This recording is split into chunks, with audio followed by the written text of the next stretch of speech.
La mente humana, la conciencia, aún hoy representan un misterio insondable. En un video anterior hablamos de cómo la conciencia parece sobrevivir a la muerte. Mencionamos testimonios, estudios y experimentos. Pero a pesar de esto, algunos descartan el tema afirmando que en el mejor de los casos se trataría de pseudociencia y, en el peor, de delirios de locos que buscan visibilidad o una manera de lucrar a costa de los demás. Hoy abordaremos nuevamente el tema, pero esta vez lo haremos desde un punto de vista diferente y estamos seguros, dada la cantidad de documentación que les presentaremos, que no los dejará indiferentes. A diferencia de quienes piensan que el tema de la conciencia y sus insondables misterios es asunto de pseudocientíficos, los gobiernos más influyentes del mundo han financiado durante muchos años múltiples investigaciones que han producido miles de experimentos. El más famoso de estos es, sin duda, el proyecto Stargate. Algunos de ustedes muy probablemente lo conocerán, habrán leído algún artículo o visto algún video en internet, y habrán aprendido en consecuencia que se trató de experimentos realizados en un momento histórico preciso en el que las tensiones internacionales, el miedo al enemigo y la carrera hacia la supremacía militar y geopolítica permitieron ampliar los límites de la investigación científica, y esto dio la posibilidad a varios científicos de proponer experimentos considerados extraños por la ciencia occidental, oficial, que tenían como objetivo investigar los aspectos más misteriosos y controvertidos de la mente humana. Si piensan esto, muy probablemente se enteraron de la existencia de esta serie de experimentos revolucionarios y extraordinarios por fuentes externas que no profundizaron en el tema. Pero si confían en nuestro trabajo y siguen con nosotros el relato de esta increíble historia, estén seguros de que su percepción de lo que realmente es la mente humana y de lo que significaron estos experimentos cambiará por completo. Bien, antes de continuar con el relato, como siempre, si no lo han hecho aún, los invitamos a suscribirse al canal para no perderse los próximos videos y apoyar nuestro trabajo.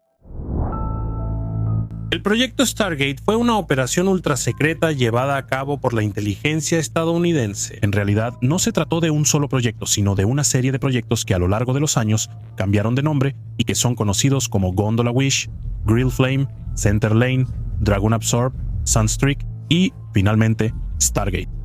Estos programas de investigación comenzaron en 1972 y concluyeron en 1995 con el proyecto Stargate. El objetivo principal fue investigar la parapsicología, es decir, las habilidades psíquicas y los fenómenos paranormales relacionados. Fenómenos como la psicocinesis, es decir, la capacidad de influir en el mundo físico solo con el poder de la mente, o la visión remota, que es la capacidad de observar y adquirir información sobre lugares o eventos inaccesibles ubicados en cualquier parte de la Tierra. Como veremos más adelante, se irá mucho más allá de las expectativas y no solo los resultados de los experimentos serán impactantes, sino que revolucionarán todo lo que pensamos que sabemos sobre nuestra conciencia y su origen. Pero ahora demos un paso atrás e intentemos comprender cómo comenzó esta increíble historia.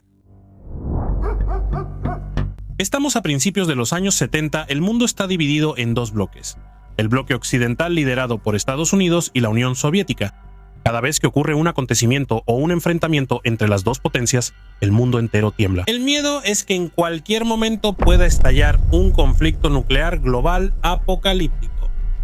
Los años 70 son justo posteriores a la revolución cultural que había puesto en primer plano temas y cuestiones que hasta ese momento nunca se habían tomado en cuenta. Las luchas por los derechos civiles y las libertades individuales encienden las plazas de todo el mundo. Pero no solo eso. Entre estos se infiltra el pensamiento New Age, que es un conjunto heterogéneo de creencias, prácticas espirituales y filosóficas que combina elementos de espiritualidad oriental, esoterismo occidental, ecología, psicología humanista y misticismo. En un momento histórico en el que la paranoia sobre las acciones del enemigo está en su punto más alto, los informes de inteligencia estadounidense señalan que los soviéticos han estado realizando rigurosos estudios financiados por el gobierno sobre fenómenos psíquicos, al menos desde 1920. Los informes de la CIA confirman además que los soviéticos están logrando rápidos avances en este campo, y esto se ve respaldado por el notable aumento de financiamiento que se ha más que cuadruplicado en los últimos años. Este es, por lo tanto, el contexto histórico que llevó a Estados Unidos a considerar seriamente la parapsicología como un recurso potencial para la recopilación de información y para las operaciones militares. En este punto es importante subrayar que todo lo que seguirá es el resultado del estudio de una parte de la documentación que fue producida por la inteligencia de Estados Unidos y que ha sido desclasificada solo en los últimos años. Quien quiera profundizar encontrará las referencias en la descripción del video. En el origen del proyecto Stargate están dos renombrados científicos, Harold Puthoff y Russell Targ. Harold Puthoff, graduado en la Universidad de Stanford con un doctorado en ingeniería eléctrica, era reconocido por sus avances en el campo de la electrónica cuántica y la energía del punto cero. Russell Targ, por su parte, fue un pionero en las primeras investigaciones sobre láseres en los años 60. Ambos científicos compartían el interés por temas relacionados con lo oculto y la parapsicología. El Instituto de Investigación de Stanford llevaba tiempo involucrado en proyectos financiados por el gobierno, a menudo ultra secretos, pero nunca en el ámbito de la parapsicología, al menos hasta que algunos eventos inesperados llevaron los experimentos del grupo de investigación a la atención de las CIA, como cuenta Puthoff. Todo comenzó en 1972. A principios de 1972, me involucré en la investigación sobre láser en el Instituto de Investigación de Stanford. En ese periodo también circulaba una propuesta para obtener un pequeño financiamiento para algunas investigaciones en el campo de la biología cuántica. En esa propuesta, yo había planteado la cuestión de si la teoría física tal como la conocíamos era capaz de describir los procesos vitales y había sugerido algunas mediciones que involucraban plantas y organismos inferiores. Esta propuesta circuló ampliamente y se envió una copia a Cliff Baxter de la ciudad de Nueva York, quien estaba involucrado en la medición de la actividad eléctrica de las plantas con equipos poligráficos estándar. El artista neoyorquino Ingo Swann vio por casualidad mi propuesta durante una visita al laboratorio de Baxter y me escribió sugiriéndome que, si estaba interesado en investigar la frontera entre la física de lo animado y lo inanimado, debería considerar experimentos de tipo parapsicológico. Swann continuó luego describiendo algunos experimentos aparentemente exitosos de psicocinesis en los que había participado en el laboratorio de la profesora Gertrude Schmeidler en el City College de Nueva York. Como resultado de esta correspondencia, lo invité a visitar mi laboratorio durante una semana en junio de 1972 para demostrar tales efectos. Francamente, más por curiosidad científica personal que por otra cosa. Es precisamente en este punto de la historia donde la llegada de Ingo Swann lo cambia todo. Swann es un artista neoyorquino, pero también un psíquico. Un personaje que podemos definir como sui generis, pero que, como veremos, será fundamental para el avance del proyecto que llevará a la participación de las CIA. Para probar las verdaderas capacidades paranormales de Swann, Puthoff se aseguró de tener acceso al magnetómetro que se encontraba en el Departamento de Física de la Universidad de Stanford. El magnetómetro es un dispositivo que mide la fuerza de un campo magnético. Swann tendría la tarea de manipular el campo magnético alrededor del aparato. En la práctica, esto se puede considerar una herramienta ideal para probar las capacidades de quienes afirman ser capaces de producir efectos físicos solo con la fuerza de la mente. Y fue precisamente este instrumento el que se utilizó cuando Swann fue a visitar a Puthoff en Stanford. Estas son las palabras de Puthoff que describen lo que sucedió. Cuando Swann ponía su atención en la parte interna del magnetómetro, la señal de salida aparecía visiblemente alterada, indicando un cambio en el campo magnético interno. Se observaron muchas otras correlaciones entre sus esfuerzos mentales y las variaciones de la señal. Estas variaciones nunca se vieron antes o después de la visita. El hecho de que Swann pudiera modificar el campo magnético sorprendió a todos los que presenciaron el experimento. Pero lo que realmente dejó a todos sin palabras fue cuando Swann, a través de lo que más tarde se llamaría visión remota, logró dibujar en una hoja de papel todos los aparatos internos que componían la máquina. Esta última hazaña me impresionó quizá incluso más que la anterior. Este experimento, que había dejado sin palabras a todos los que lo presenciaron, se publicaría solo 3 años después de su realización. Pero el Dr. Puthoff de todos modos hizo circular un borrador entre sus colegas y alguien, no sabemos bien quién, envió en secreto una copia a las autoridades, que poco tiempo después, impresionados por los resultados del experimento, contactaron a Puthoff y comenzaron toda una serie de pruebas para evaluar las verdaderas capacidades de Swann. Me dijeron que la comunidad de inteligencia estaba cada vez más preocupada por el nivel de esfuerzo en la parapsicología soviética financiado por los servicios de seguridad soviéticos. Según los estándares científicos occidentales, el campo era considerado un absurdo por la mayoría de los científicos activos. En consecuencia, estaban buscando un laboratorio de investigación fuera del mundo académico, capaz de manejar una investigación reservada y discreta, y nuestro laboratorio parecía encajar perfectamente con esa necesidad. Lo que aprendemos de las palabras de Puthoff es que la CIA estaba muy interesada en el tema, pero antes de financiar el proyecto quería tener elementos concretos y por eso envió a varios agentes al Centro de Investigación de Stanford. Gradualmente se pasó de la visión remota de símbolos u objetos guardados en sobres o cajas hasta llegar a la visión remota de lugares ubicados en la cercana bahía de San Francisco. Esto es lo que está escrito en el informe final del segundo año del programa.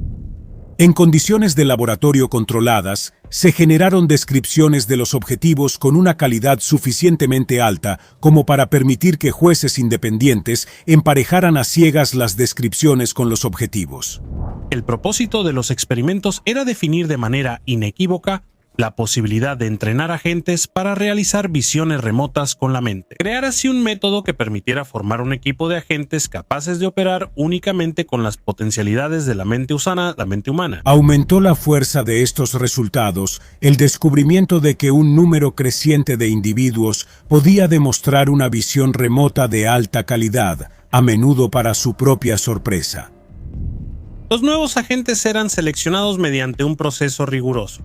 Inicialmente se elegían militares con estabilidad emocional y potencial psíquico. Eran sometidos a pruebas preliminares para evaluar sus capacidades extrasensoriales, y los candidatos prometedores recibían una formación teórica sobre los principios de la visión remota.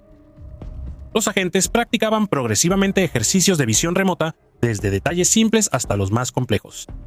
Participaban en misiones simuladas y, una vez listos, en operaciones de inteligencia real. En este punto, es válido preguntarse cómo funcionaba la visión remota.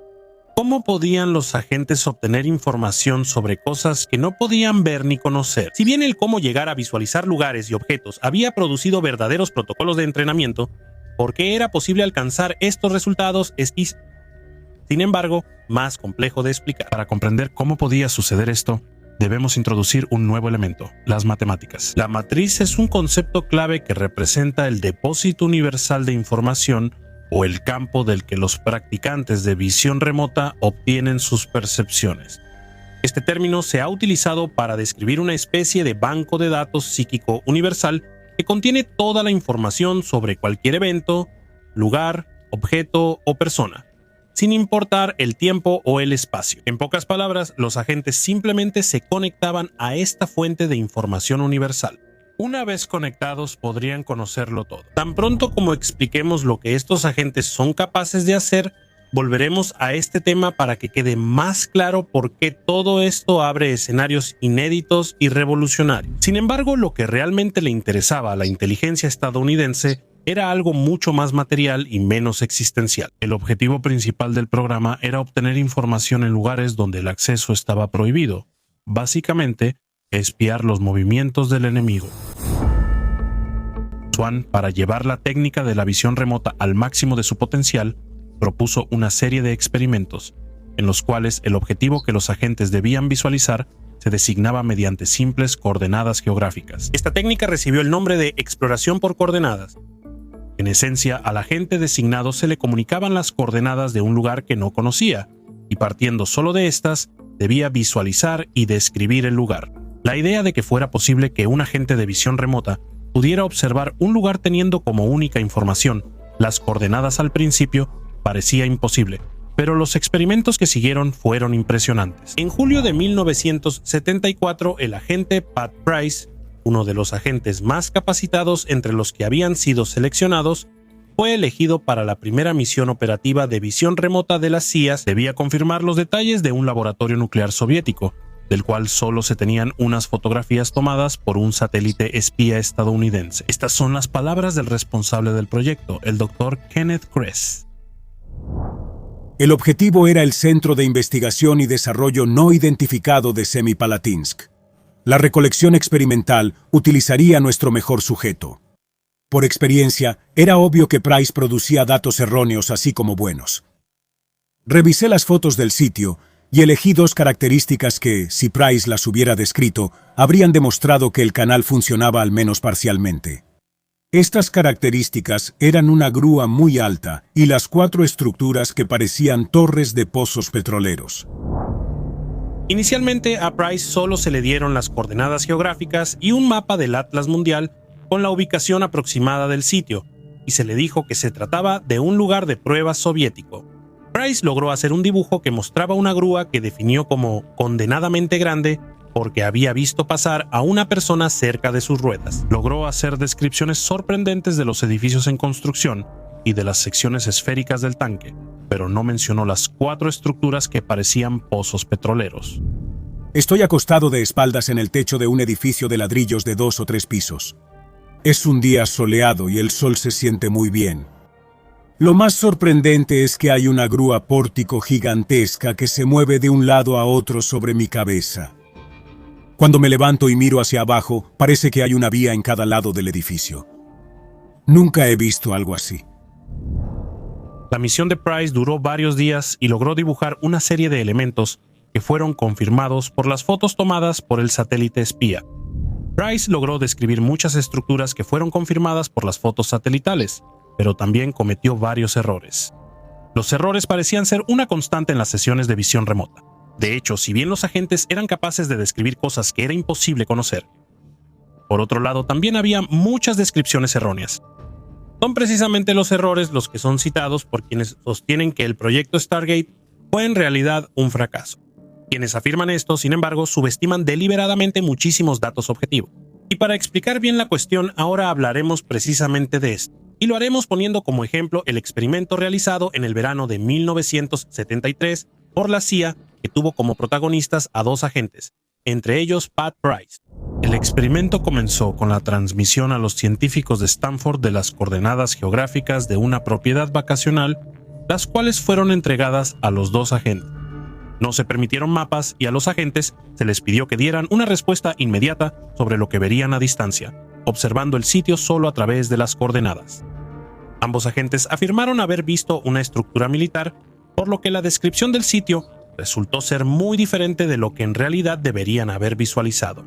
Pero el hecho de que ambos agentes reportaron detalles muy similares llevó a los hombres de la CIA a ir al lugar para verificar que a poca distancia del objetivo había una instalación gubernamental. Este descubrimiento llevó a los hombres de la CIA a pedirle a Price que proporcionara información sobre el funcionamiento interno de este sitio en particular. Price, a pesar de no tener experiencia militar, logró proporcionar una lista de todos los proyectos asociados a las actividades que se llevaban a cabo dentro de la instalación. Incluso logró proporcionar los títulos de varios proyectos clasificados que estaban en un archivo subterráneo cerrado con llave, detalles como el nombre en clave exacto de la instalación gubernamental secreta, que en teoría nunca debería haber sabido que existía. Los datos revelados por Price fueron tan impactantes que llevaron a una seria investigación de seguridad para descubrir cómo se habían filtrado esa información. Pero el resultado fue inconcluso. No había ninguna manera concebible en la que Price y los científicos del proyecto pudieran haber obtenido alguno de esos detalles. En este experimento, Price logró reproducir proyectos clasificados y describió con precisión documentos que estaban protegidos en los sótanos de la instalación, pero al mismo tiempo proporcionó muchas descripciones incorrectas. ¿Cómo era posible todo esto? ¿Cómo pudo identificar con extrema precisión un nombre escrito en un documento secreto y guardado bajo llave, y luego cometer muchos otros errores de descripción? La conclusión a la que llegaron los científicos de Stanford fue esta. Debemos imaginar el proceso de la visión remota como cuando intentamos sintonizar una estación de radios o un canal de televisión. La señal puede verse afectada por un ruido de fondo que confunde las imágenes o los sonidos y, lamentablemente, esto hace que no sea posible distinguir la información buena de la mala. Si bien este experimento había mostrado algunos límites de la visión remota, la CIA y posteriormente el Mando de Seguridad del Ejército estadounidense reconocieron su potencial. Y esto llevó a la creación de un verdadero ejército de soldados psíquicos, que inició las operaciones de visión remota bajo la dirección de la inteligencia estadounidense. Entre los que podemos definir como soldados psíquicos, además de los ya mencionados, el más dotado, o al menos del que tenemos registro en los documentos, es Joseph McMonigle, conocido como el visor remoto 001. Joseph McMonigle obtuvo este apodo porque fue el primer visor remoto en trabajar directamente para el Pentágono, y según 2 documentos desclasificados de la CIA, trabajó en el proyecto desde 1979 hasta 1984. Durante sus 5 años de visión remota en Fort Meade, Joe McMoneagle afirma haber participado en aproximadamente 450 misiones. Entre estas, localizó rehenes en Irán, contribuyó a la liberación de rehenes en Italia, realizó actividades de espionaje en un laboratorio nuclear chino, observó al dictador libio Muammar Gaddafi e identificó un bombardero soviético derribado que transportaba materiales nucleares. Además, observó la construcción, previamente desconocida, del submarino más grande del mundo, luego llamado Typhoon, y predijo con precisión que los soviéticos lo transportarían del almacén al océano abierto, 4 meses después, a mediados de enero de 1980. Que McMoneagle haya hecho una contribución importante a las misiones en las que fue llamado a colaborar se deduce fácilmente del hecho de que el ejército de los Estados Unidos, después de su retiro del proyecto Stargate, le otorgó una de las más altas condecoraciones, la Legión al Mérito. Pero McMoneagle era diferente de los demás agentes. Mostraba tener una habilidad adicional, una habilidad que podemos llamar precognición. Es decir, tenía la capacidad de prever eventos que se harían realidad en un futuro cercano. Precisamente para poner a prueba estas habilidades, en 1970 Hal Puthoff le dio una tarea especial que se salía de las misiones clásicas de la inteligencia. Ese año se preveía que el Skylab, la primera estación espacial estadounidense lanzada por la NASA en 1973, debido a algunos problemas técnicos, perdería su órbita estacionaria y caería a la Tierra. Pero de este evento no se conocía ni el momento exacto en que ocurriría ni dónde caería. Puthoff, para poner a prueba las habilidades de McMoneagle, le pidió que predijera con exactitud cuándo caería la estación espacial a la Tierra y dónde ocurriría el impacto. Después de trabajar en el problema en mi escritorio durante un par de días, decidí que la cuestión era más compleja de lo que parecía. No era una respuesta simple, como dónde y cuándo, pero al final produje un mapa que le di a Scotty y también envié a Hal Puthoff. Había elegido un lugar en Australia, aproximadamente a 2/3 del camino hacia el oeste desde la costa más oriental y a aproximadamente 1/3 del camino desde la costa sur. Dibujé un área en forma de pera, con el extremo más angosto hacia el oeste y el extremo más ancho hacia el este, y sombreé el extremo más angosto. Y dije que ese era el punto donde las piezas principales de la estación impactarían, mientras que el extremo más grande representaba el campo de escombros que se dispersaría en un área de aproximadamente 1.500 millas de largo y unas 60 millas de ancho. Era a finales de 1978. Había previsto que la reentrada ocurriría alrededor del 5 de julio de 1979, pero el Skylab reentró desde la órbita terrestre el 11 de julio de 1979. Me equivoqué en el área del impacto principal por unos 60 kilómetros, ya que el área que había seleccionado estaba un poco más al norte. Además, me equivoqué en la fecha de reingreso por 6 días.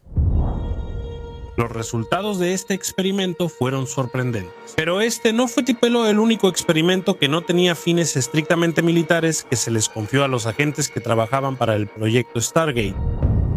Como mencionamos anteriormente, la CIA sometió a sus agentes a pruebas para comprender las capacidades de visión remota. Y durante una de estas pruebas, en 1973, se le dio al agente Ingo Swann una tarea muy particular: visualizar y describir el planeta Júpiter. Un planeta que en ese entonces aún no había sido visitado por sondas espaciales capaces de proporcionar imágenes detalladas. Durante la sesión de visión remota, Swann se concentró en Júpiter y comenzó a describir sus percepciones. Entre sus observaciones mencionó la presencia de anillos alrededor del planeta, un detalle que en ese entonces no era conocido por la comunidad científica. En 1979, 6 años después del experimento, la sonda Pioneer de la NASA transmitió algunas imágenes de Júpiter que demostraban la existencia de un tenue sistema de anillos alrededor del planeta. También esta vez los resultados de la prueba dejaron a todos boquiabiertos, pero no se detuvieron ahí. En 1984 al agente McMoneagle se le proporcionaron las coordenadas geográficas del planeta Marte y se le pidió que describiera lo que veía. Claramente, como ocurría en cualquier experimento de visión remota, McMoneagle no sabía qué lugar indicaban las coordenadas. y comenzó a describir una civilización antigua. Incluía grandes estructuras similares a pirámides, túneles subterráneos y una alta actividad energética que en un pasado antiguo había pertenecido a una civilización antiquísima, que habría sufrido una terrible catástrofe y que habría obligado a algunos de sus miembros a buscar refugio en otras partes del sistema solar. Un experimento similar también se realizó con los agentes Ingo Swann y Pat Price. A ambos se les pidió visualizar la Luna y describirla. Ambos, sorprendentemente, describieron la presencia de estructuras artificiales y actividades misteriosas en la superficie lunar, incluso bases subterráneas y operaciones que parecían no pertenecer a ninguna nación conocida en la Tierra. Estos son solo 2 ejemplos que evidencian que, aunque el proyecto Stargate fue financiado con fines puramente militares, los resultados a los que llegó también tuvieron un impacto en otras áreas y abrieron preguntas inesperadas. La más importante de ellas es, sin duda, qué era la matriz a la que los agentes afirmaban conectarse. Un lugar, si así se puede definir, donde es posible comprender todo, y que permitiría no solo visualizar sitios inaccesibles, ubicados a miles de kilómetros, a través del tiempo, a veces conscientemente como vimos con el Skylab, otras veces de manera inconsciente como sucedió en el famoso experimento de las piscinas. Durante el experimento de las piscinas, a varios agentes se les dieron las coordenadas de una estructura en la que había 2 grandes albercas. Los agentes describieron y dibujaron de manera muy precisa las 2 albercas, pero además de esto, añadieron una descripción muy detallada de un sistema de purificación que, sin embargo, no estaba presente en el sitio. Inicialmente se pensó que era un error, pero después se descubrió que en el pasado el sitio efectivamente había albergado un sistema de purificación de agua y que este había sido desmantelado muchos años antes de la sesión de visión remota. El sistema de purificación coincidía de manera impresionante con lo que los agentes habían dibujado durante el experimento. ¿Cómo habían hecho los agentes para ver algo que ya no existía? La respuesta reside en el mismo concepto de matriz, un lugar donde es posible adquirir el conocimiento de todo, de cualquier época. Claramente todo esto tiene enormes implicaciones. Si de hecho existe un lugar así donde es posible adquirir información sobre todo, pasado, presente y futuro, es inevitable preguntarse si todo ya está escrito y hecho. También es inevitable preguntarse no solo qué es esta matriz, sino qué es nuestra propia mente y lo que llamamos conciencia. Sin embargo, el programa Stargate no tenía el propósito de investigar, se limitó a ser utilizado con fines militares y de espionaje. Pero incluso en este caso surge una pregunta: ¿por qué se interrumpió un proyecto tan revolucionario? Los detractores dirán que fue porque la CIA y la inteligencia se dieron cuenta de que los resultados no eran satisfactorios y que todo pudo haber sido simplemente un engaño motivado por el clima que se había creado en esos años.